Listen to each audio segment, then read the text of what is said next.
지금 시편 말씀을 쭉 살펴보다 갑자기 에베소서 말씀으로 넘어왔는데요.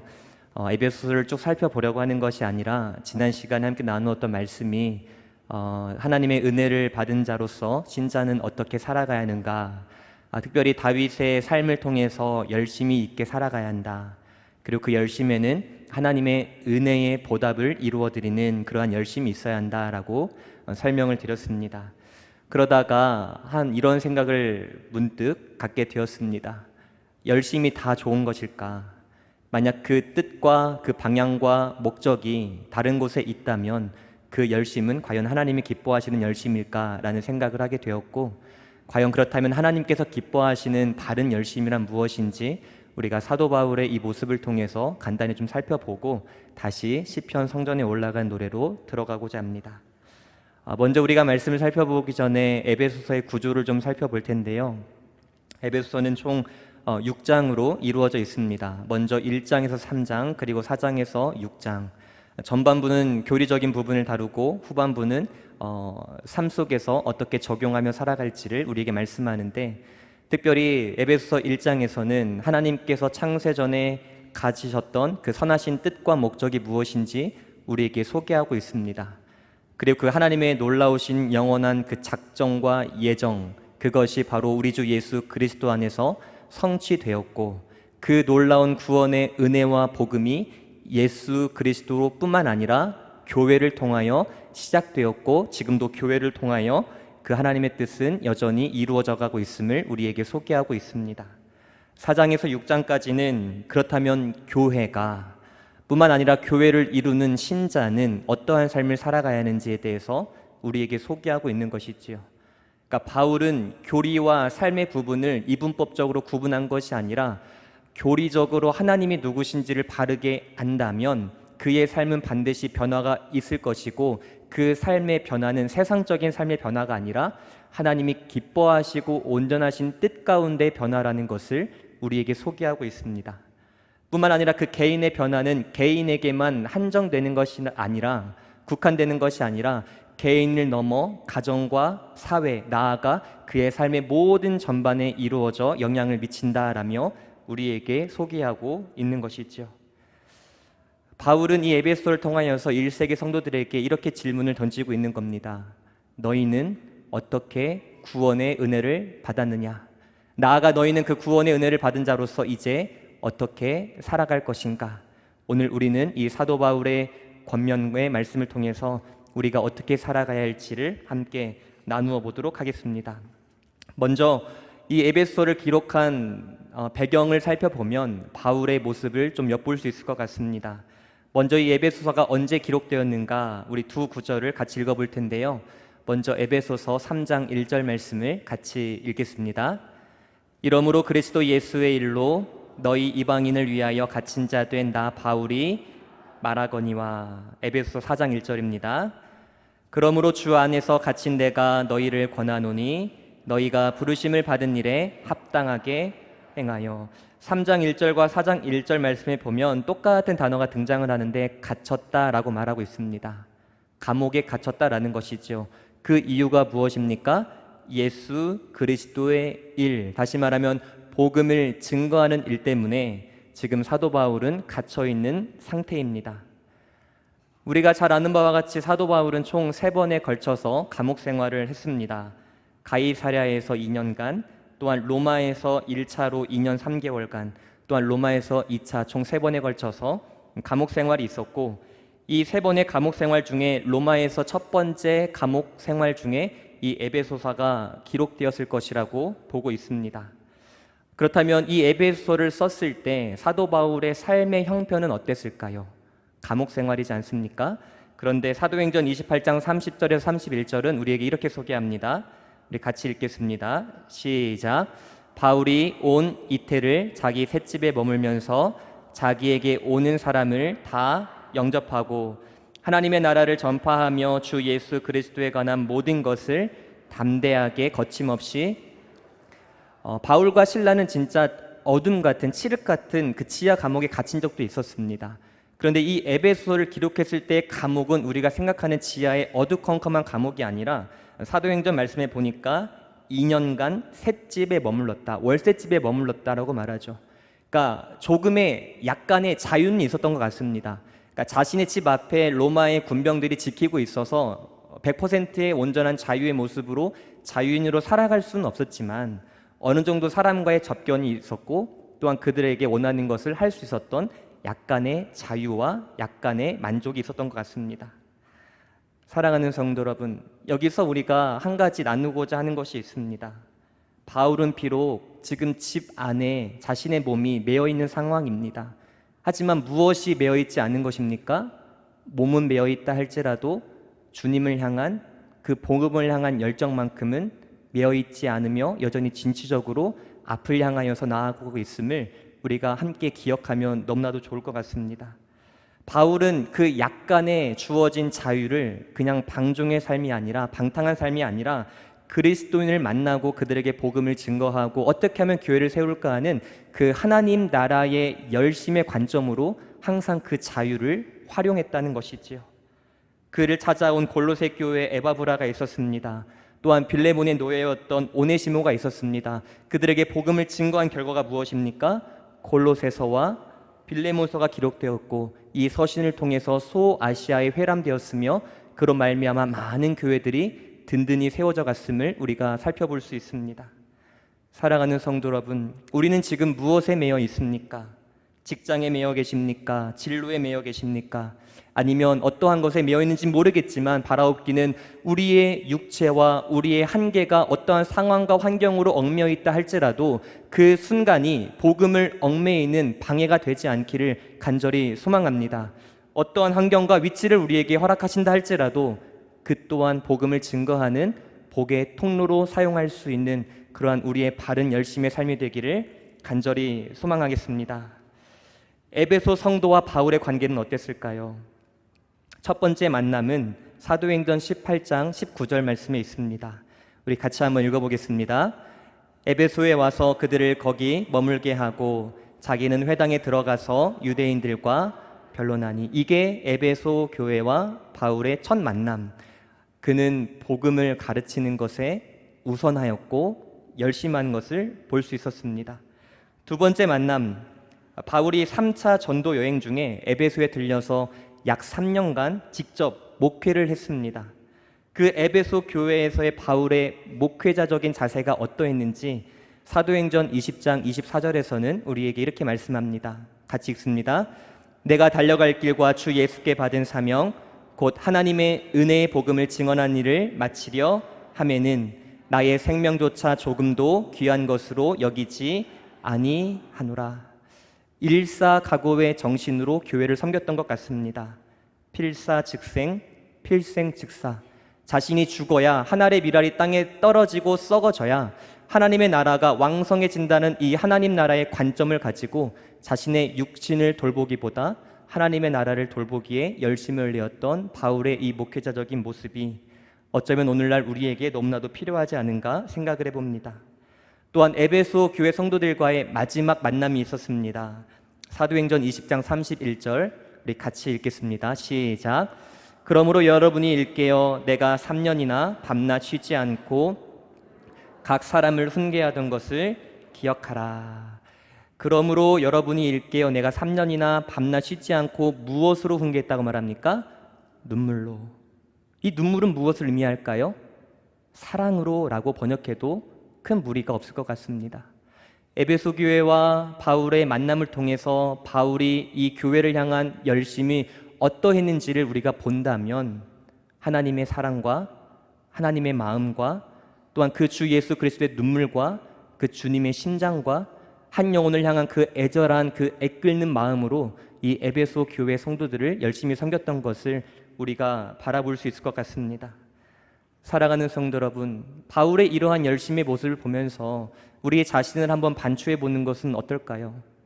혹시 나는 교회를 향한, 한 영혼을 향한, 성도를 향한, 나아가 아직 예수 그리스도를 알지 못하는 그 어떤 이들을 향한 주님의 눈물과 주님의 마음과 주님의 그 무릎 꿇는 기도가 과연 우리의 삶 가운데 녹아져 있는지 우리의 삶을 한번 되돌아보기를 원합니다. 바라옵기는 우리가 이 바울의 모습을 본받아서 주님의 몸된 교회를 든든히 세워갈 수 있는 그러한 충성과 열심의 균형 잡힌 삶을 살아갈 수 있는 우리 모두가 되기를 간절히 소망합니다. 에베소 교회 상황은 그리 녹록하지 않았습니다. 에베소 교회는 사실 부유한 도시였습니다. 에베소는 아시아와 유럽을 잇는 지정학적인 특징을 가지고 있었습니다. 그러다 보니까 무역이 매우 활발했고 매우 부의 특징을 가지고 있는 상업 중심지였습니다. 그러다 보니까 무엇이 횡행했느냐? 온갖 우상의 신전들이 범람했습니다. 이러한 교회에 에베소 성도들이 살고 있었던 것이 있지요. 그 에베소 교회는 처음부터 유대인들만 있었던 것이 아닙니다. 유대인도 있었고 이방인들도 있었습니다. 근데 시간이 지나가다 보니까 점점점 이방인들의 숫자가 많아진 거죠. 그러니까 오늘날로 말하면 기존 성도들의 숫자보다 새가족의 숫자가 점점 많아졌습니다. 그러다 보니까 자연스럽게 생기는 현상이 무엇입니까? 기존 성도와 새로운 성도 간의 사이에 약간의 긴장이 발생되었던 것 같습니다. 그래서 이 소식을 듣고 바울이 에베소에 찾아가서 약 3년간 목회를 하면서 그 성도들에게 가르친 것이 무엇냐면 너희는 누구냐라는 것을 먼저 가르쳤습니다. 그렇게 서로 방목하고 서로 긴장하고 있는 이들에게 그러지 말라라고 하면서 너희는 하나님의 택함을 받은 자녀요. 너희는 하나님의 자녀요. 너는 먼 훗날 하늘로부터 신령한 복을 받은 자다라고 하면서 그들에게 하나님의 말씀을 하나하나 가르치기 시작했습니다. 그래서 그런지 에베소를 읽다 보면 반복적으로 등장하는 단어가 눈에 띄게 됩니다. 그 단어는 주 안에서라는 단어입니다. 바울 신학을 대표하는 이 주 안에서란 단어가 무려 에베소서에만 35번이나 등장하고 있는 것을 우리가 볼 수 있는 것이죠. 사랑하는 성도 여러분, 바울의 열심이 바를 수 있었던 것은 그의 모든 헌신과 사역에는 항상 주 안에서라는 이 주님 중심의 삶을 살았던 것을 우리가 결코 잊지 않았으면 좋겠습니다. 조금 뒤에도 살펴보겠지만 이 정체성과 이 인식이 흔들리는 자가 열심을 낸다면 그 열심은 한 알의 밀알이 아니라 오히려 한 사람을 공격하는 독소의 열매로 다가올 것을 우리가 꼭 경계하며 기억하면 좋겠습니다. 사랑하는 성도 여러분, 혹시 우리의 말, 우리의 언행, 우리의 삶의 발자취 속에 주 안에서라는 이 신앙의 고백이 녹아져 있습니까? 아니면 나 안에서, 내 안에서, 내 뜻 안에서라며 우리는 열심을 내고 있습니까? 우리가 진정으로 주님 안에서 하나 되기를 원한다면 우리의 모든 드려지는 예배뿐만 아니라 우리의 모든 사역과 헌신마저도 항상 주님 안에서 이루어져야만 그 열심이 온전케 됨을 기억하며 나아갈 수 있는 우리의 모든 삶이 되기를 간절히 소망합니다. 이렇게 해서 간단하게 에베소의 전반의 상황을 살펴보았고 오늘 이제 1절과 2절 말씀을 함께 나눠보기로 합니다. 우리 1절 말씀을 통해서 우리가 세 가지의 강조점을 함께 나눠보고자 합니다.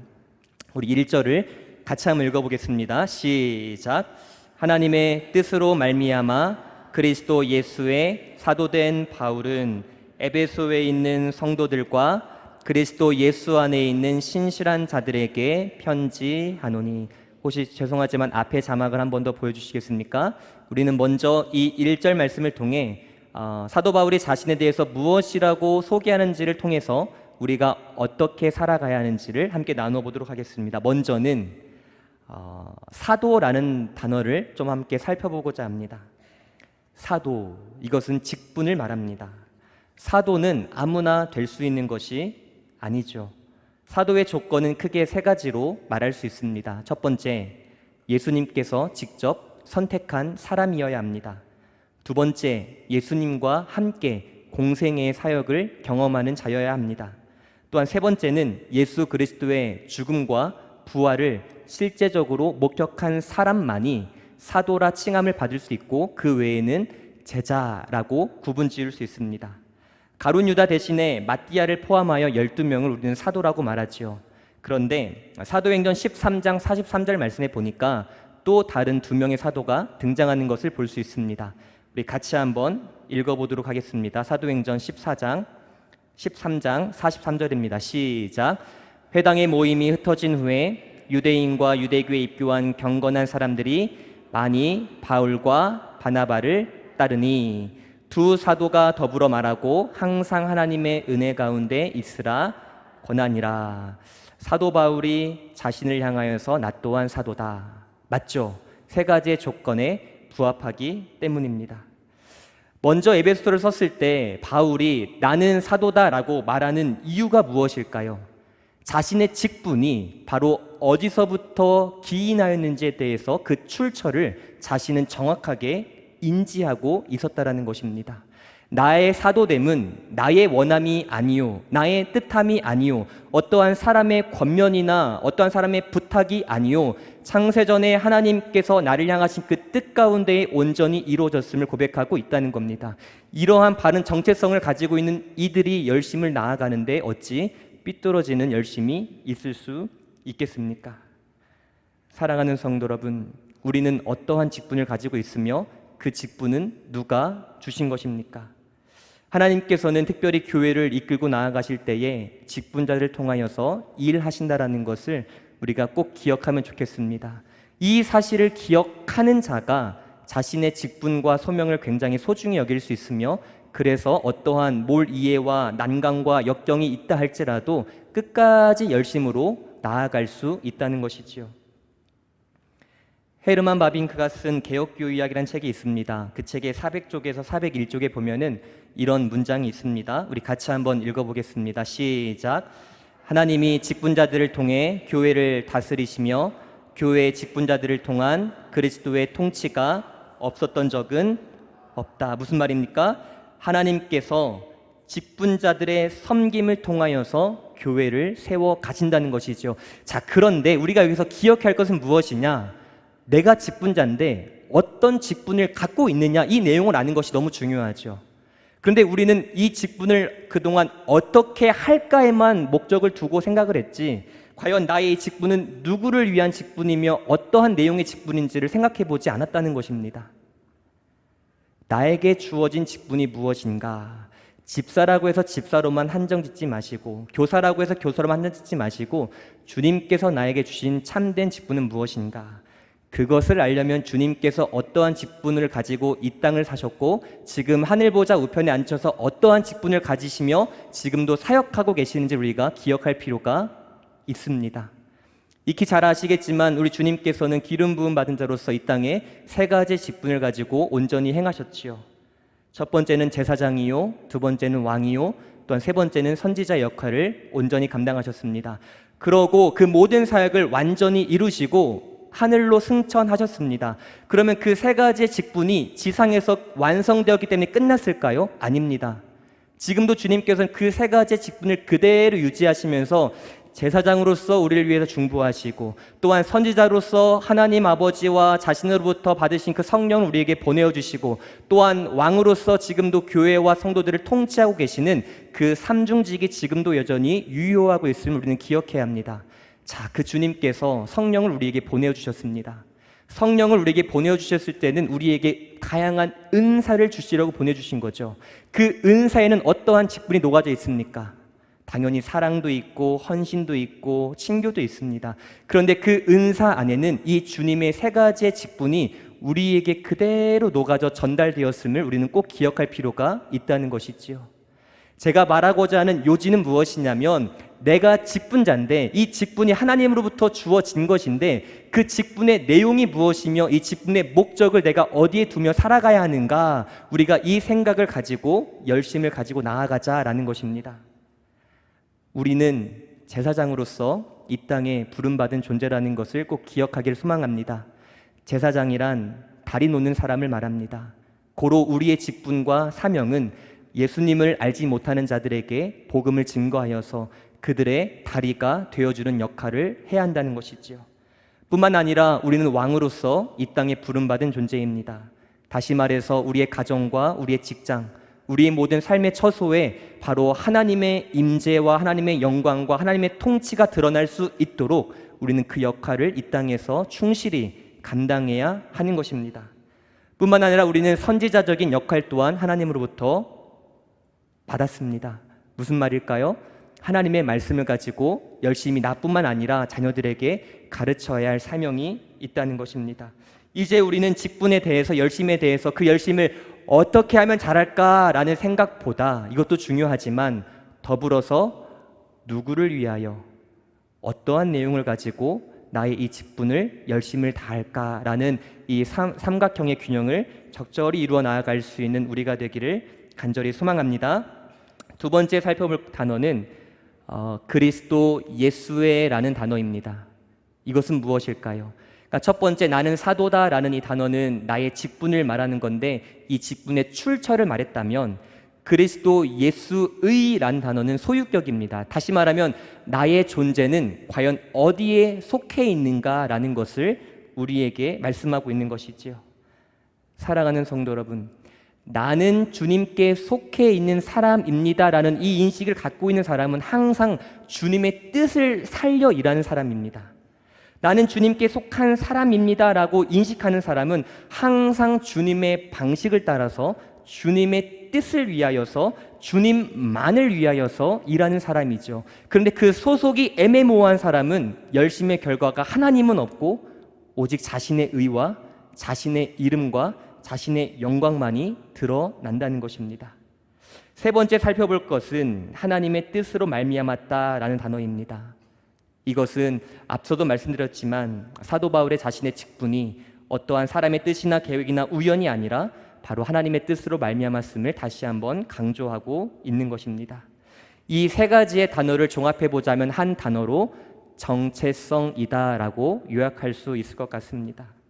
사랑하는 성도 여러분, 바른 열심으로 나아가기 위해서는 내가 어떠한 존재인지에 대한 그 정체성을 먼저 인식하는 것이 너무나도 중요합니다. 자신에 대한 분명한 인식이 없는 자, 정체성이 없는 자가 열심을 내면 어떠한 일이 발생하는지 아십니까? 불필요한 권위의식에 사로잡히게 됩니다. 또한 그리스도와 무관한 일을 하게 되는 것이죠. 그런데 반대로 정말 나의 정체성이 무엇이며 나의 소속이 어디이며 나의 직분의 출처가 어디이며 나의 이 목적과 존재 이유가 무엇인지 그것을 예수 그리스도 안에서 발견한 사람이 하는 일은 무엇이냐면 분명한 신앙 고백을 가지고 나아가면 어떠한 일이 발생하느냐? 흔들리지 않습니다. 어떠한 역경과 어떠한 아픔과 어떠한 비난과 어떠한 난관이 닥친다 할지라도 흔들리는 것이 아니라 오히려 그 순간에서도 그 정체성을 가지고 자신의 뜻과 자신의 사역에 대한 더욱더 확실한 소명의식을 가지고 나아갈 수 있다는 것이지요. 혹시라도 우리가 지난 6개월을 달려왔는데 나에게 주신 그 직분과 사명에 대해 흔들린다면 이 시간 우리의 정체성, 우리의 직분, 우리의 소속, 우리의 이 출처를 다시 한번 점검해 보며 나아갈 수 있기를 간절히 소망합니다.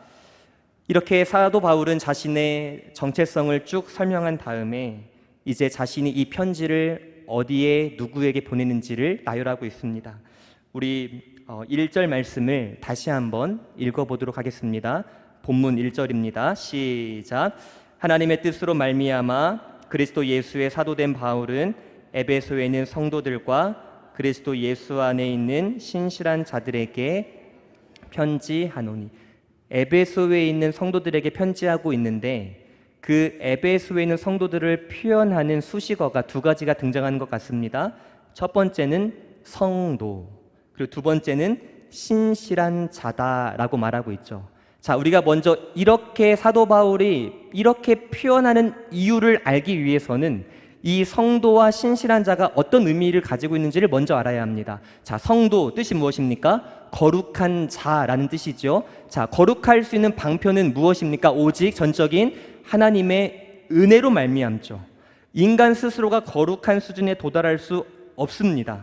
하나님의 전적인 은혜로 우리는 성도라 부름을 받고 성도라 확정적으로 선언되었습니다.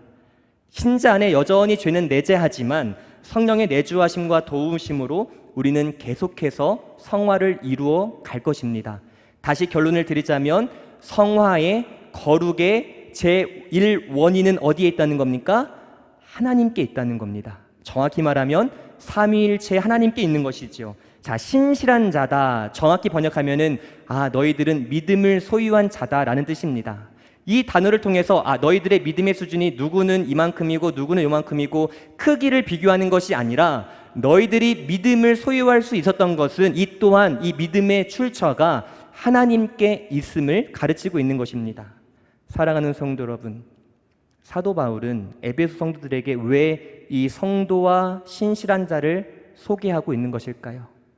그것은 지금 에베소 성도들에게 훈계하고 있는 거 아닙니까? 그러니까 에베소를 썼다라는 것은 그 교회에 뭔가 문제가 있고 앞으로 이렇게 하면 좋겠다라고 권면하기 위해서 편지를 쓴 건데, 그 편지를 받는 대상을 성도요 믿음이 신실한 자라고 고백한 것은 무엇이냐면, 내가 너희를 지금 비록 가르치지만 내가 수직적인 입장에서 가르치는 것이 아니라 나 또한 하나님으로부터 거룩한 성도라 부름받았고 나 또한 하나님의 주신 선물로 믿음을 소유한 자, 즉 나도 너도 하나님 보기에 동격 수평적인 존재라는 사실을 먼저 가르치면서 사랑의 마음으로, 긍휼의 마음으로, 수평적인 마음으로 그들을 권면하며 가르치고 있다는 것입니다. 사랑하는 성도 여러분, 우리의 바른 열심 가운데 우리가 꼭 놓치지 말아야 할 하나의 관점이 있습니다. 교회는 사람과 사람의 모임의 공동체입니다. 그러다 보니까 서로 다른 의견과 생각이 있습니다. 서로 다른 기준과 관점이 있는 것이지요. 하지만 그 기준을 파할 수 있는 것은 과연 우리가 무엇으로 여기에 모여 있는가라는 그 중심을 가지고 나아갈 때 우리는 분열이 아니라 하나 되어 나아갈 수 있다는 것입니다. 그래서 바울은 그 하나 될 수 있는 그 중심의 포인트가 무엇이냐면, 우리의 믿음도, 우리의 성도도, 우리의 거룩함도, 이 모든 것이 하나님의 전적인 은혜로 말미암았기 때문에 우리는 한 지체요 한 성도다라고 우리에게 가르치고 있는 것입니다. 사랑하는 성도 여러분, 자신에 대한 바른 인식 중요하다고 말씀드렸습니다. 그래야만 우리의 열심이 바르게 이루어질 수 있습니다. 뿐만 아니라 놓치지 말아야 할 것은 나에 대한 바른 인식도 중요한데 상대에 대한 바른 인식과 나아가 존중과 인정 또한 매우 중요하다는 것을 꼭 기억하기를 소망합니다. 내가 소중한 만큼 타인도 소중하고 내가 아픈 만큼 타인도 아프다라는 것을 꼭 기억하며 우리가 항상 같은 마음, 같은 뜻, 같은 비전을 가지고 나아갈 수 있는 우리의 사역과 열심이 되기를 간절히 소망합니다. 야고보서를 읽다 보면 이러한 마음이 참 잘 녹아져 있는 것 같습니다. 집에 가셔서 야고보서의 각 장을 시작하는 첫 절을 한번 보십시오. 그러면 야고보는 그 성도들에게 이렇게 시작을 합니다. 사랑하는 형제들아. 지금 혼내고 있는 거거든요. 뭔가를 매우 잘못하고 있는 거거든요. 그들이 믿음을 떠나려고, 그들이 자꾸만 과거로 회귀하려고 하는 모습을 보이고 있는 거거든요. 사도로서 예수의 육신의 형제로서 따끔하게 가르칠 수도 있는데 수직적으로 권위적으로 내세우는 것이 아니라 나도 너와 똑같은 존재다, 나와 너는 하나다라며 수평적인 관점에서 그들을 사랑으로 인정하며 권면하고 있다는 것입니다. 제가 청년부와 중고등부를 설교하면서 이 책을 한번 추천한 적이 있는데요. 마르틴 부버의 나와 너라는 책이 있습니다. 이 책을 읽다 보면 과연 우리가 이 교회 생활을 해 나아가는 데 있어서 사람과 사람을 어떻게 대하며 살아갈지를 좀 자세하게 가르치고 있습니다. 통찰력이 있는 책입니다. 그 책을 요약을 간단히 설명드리자면 인간은 사람을 대할 때 두 가지의 관점을 가지고 대한다고 합니다. 첫 번째는 도구적인 관점입니다. 조금 쉽게 설명을 드리자면 114에 전화하는 것을 떠올리시면 됩니다. 114에 전화하면 우리는 보통 어떻게 합니까? 여보세요? 첨단 겨자씨교회 전화번호 알려주세요 하고 어떻게 합니까? 그냥 끊죠. 혹시 그 안내원에게 오늘 비가 너무 많이 내렸죠, 우산 가지고 오셨습니까? 안 가지고 오셨어요? 어디세요? 제가 지금 가서 드릴게요. 저녁 못 드셨어요? 점심 못 드셨어요? 배고프셔서 어떡하죠? 제가 지금 그곳으로 배달의 민족으로 보내겠습니다. 이렇게 인격적으로 대하시는 분 있으실 수도 있겠지만 보통은 아니죠.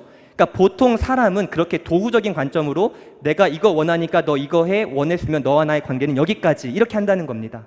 그런데 그 마르틴 부버가 말하는 것은 무엇이냐면 예수님의 관점으로 사람을 대하고 그렇게 살아가라는 겁니다. 그 관점이 바로 인격적인 관점이죠. 만약에 주님께서 우리를 찾아와 주시고 우리를 만나 주시고 우리를 사역자로 불러주셨을 때 그 관점이 도구적인 관점이었다면 우리가 주님 앞에 설 수 있는 자가 몇 명이나 있겠습니까? 하지만 주님의 그 한량없는 긍휼과 은혜와 자비가 있었기 때문에 우리가 연약하고 부족하지만 오늘 또 주님의 일을 감당할 수 있는 것 아니겠습니까?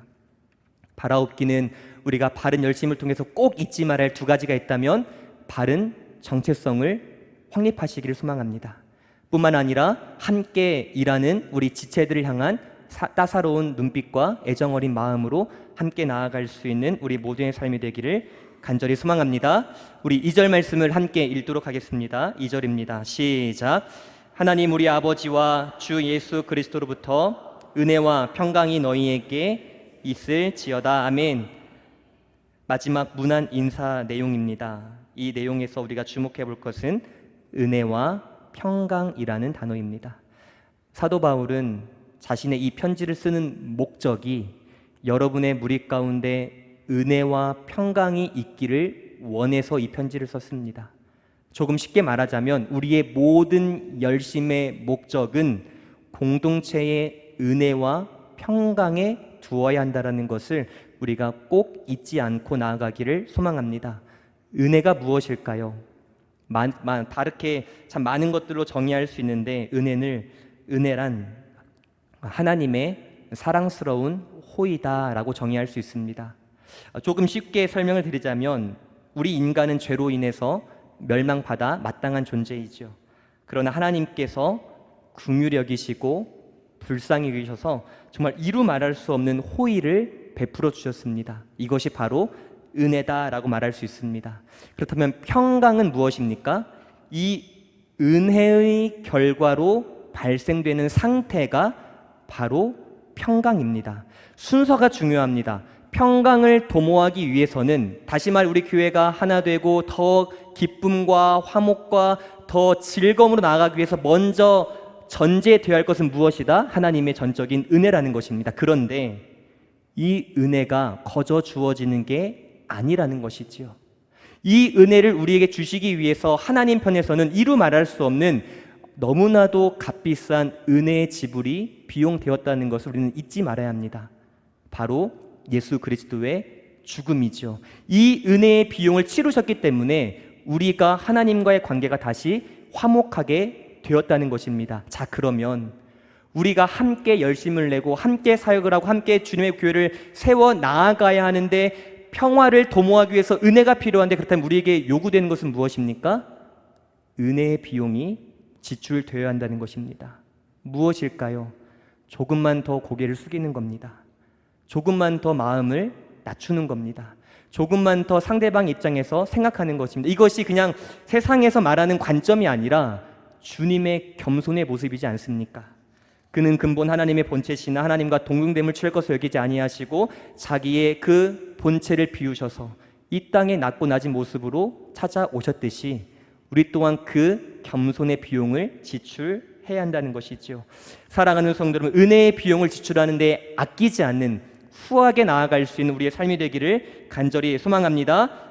우리 서로 용서하고 우리 서로 이해하고 우리 서로 긍휼히 여기며 우리 서로 사랑으로 나아갈 때에 하나님께서는 우리의 열심을 보고 기뻐하실 것을 우리가 확신으로 나아갈 수 있기를 간절히 소망합니다.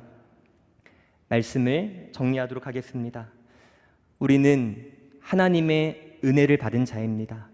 시편의 말씀을 우리가 함께 살펴보았듯이 그 죄의 깊은 곳으로부터 우리는 이루 말할 수 없는 하나님의 사유하심, 용서하심, 불가항력적인 은혜를 받은 자입니다. 그렇다면 그 은혜를 받은 자는 이제 배은망덕한 삶이 아니라 은혜에 합당한 삶을 살아가야 합니다. 이제는 주님께서 나에게 무엇을 해주실까 기대하기보다 내가 이제 주님의 나라를 위해서 무엇을 할 수 있을 거라는 그러한 다윗의 열심과 바울의 열심이 오늘날 우리 가운데 있기를 간절히 소망합니다.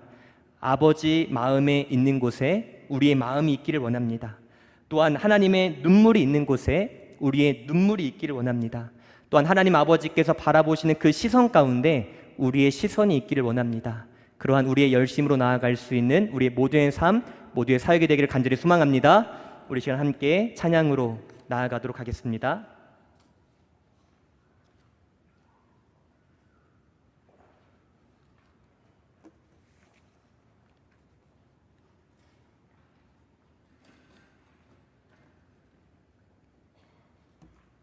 우리 함께 찬양합니다. 하나님 아버지의 마음.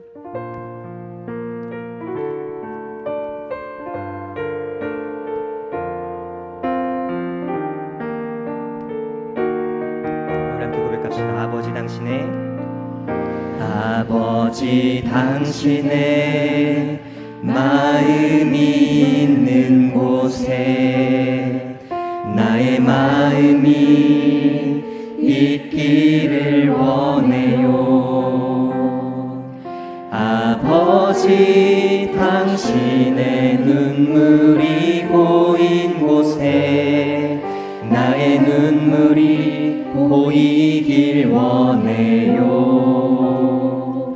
아버지, 당신이 바라보는 영혼에게 나의 두 눈이 향하길 원해요. 아버지, 당신이 울고 있는 어두운 땅에 나의 두 발이 향하길 원해요. 나의 마음이 아버지의 마음 알아. 내 모든 뜻 아버지의 뜻이 될 수 있기를. 나의 온 몸이 아버지의 마음 알아. 내 모든 삶 당신의 삶 되기를. 처음부터 아버지, 당신의 마음이 있는 곳에 나의 마음이 있기를 원해요. 아버지, 당신의 눈물이 고인 곳에 나의 눈물이 고이길 원해요. 아버지, 당신의 바라보는 영혼에게 나의 두 눈이 향하길 원해요. 아버지, 당신이 울고 있는 어두운 땅에 나의 두 발이 향하길 원해요. 나의 마음이 아버지의 마음 알아. 내 모든 뜻 아버지의 뜻이 될 수 있기를. 나의 온 몸이 아버지의 마음 알아. 내 모든 삶. 우리 한 번 더 고백하며 나갑시다. 나의 마음이 아버지의 마음 알아. 내 모든 뜻 아버지의 뜻이 될 수 있기를. 나의 온 몸이 아버지의 마음 알아. 내 모든 삶. 우리 마지막으로 전심을 다하여 고백합니다. 나의 마음이 아버지의 마음 알아. 내 모든 뜻 아버지의 뜻이 될 수 있기를. 나의 온 몸이 아버지의 마음 알아. 우리 이 시간에 주님의 이름 부르면서 우리 전심으로 기도하며 나아갑니다. 주여, 하나님 아버지, 이 시간에 우리의 마음이 주님의 마음 닮기를 원합니다. 우리의 성품이 주님의 성품 닮기를 원합니다. 우리의 행함과 우리의 삶이 주님의 행함과 주님의 삶을 따라가기를 간절히 소망합니다. 여전히 부족하고 나약한 우리의 가시적인 모습, 우리의 가증한 모습들, 하나님의 시간에 지도하는 모든 것들을 회개하며 나아갑니다. 주님, 우리를 다시 한번 새롭게 세워주시옵소서. 우리를 다시 한번 정직하게 세워주시옵소서. 우리를 다시 한번 하나님의 부르심 앞에 온전하게 기쁘시게 나아갈 수 있는 우리 모든 사역과 우리 모든 삶이 될 수 있도록 아버지 하나님 붙잡아 주시고 함께하여 주시옵소서. 바른 정체성을 가지고 나가기를 원합니다. 나에게 이 직분과 나에게 사명을 주신 분이 누구이신지, 내가 누구에게 속해 있는지, 이 직분의 끝에 영광과 목적은 무엇인지를 바로 알게 도와주시고, 나의 성공뿐만 아니라 나와 함께 일어나갈 우리 모든 성도들 하나의 지대 하나님을 통해 나아갈 수 있도록 한번 잡아주시고 우리 모든 성도들이 같은 마음을 가지고 나아갈 수 있도록 주여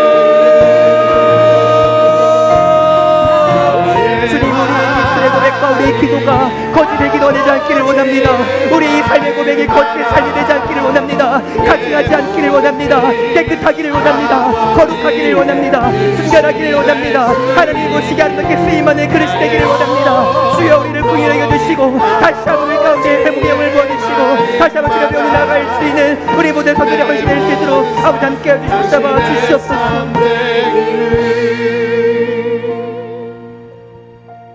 하나님 아버지 감사합니다.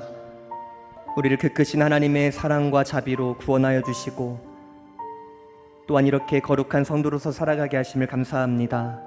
구원의 은혜만으로도 너무나도 족한데 또한 그 구원의 은혜를 나누어 줄 수 있는 말씀을 증거하는 자로, 말씀을 전하는 자로 우리를 불러주심을 너무나도 감사합니다.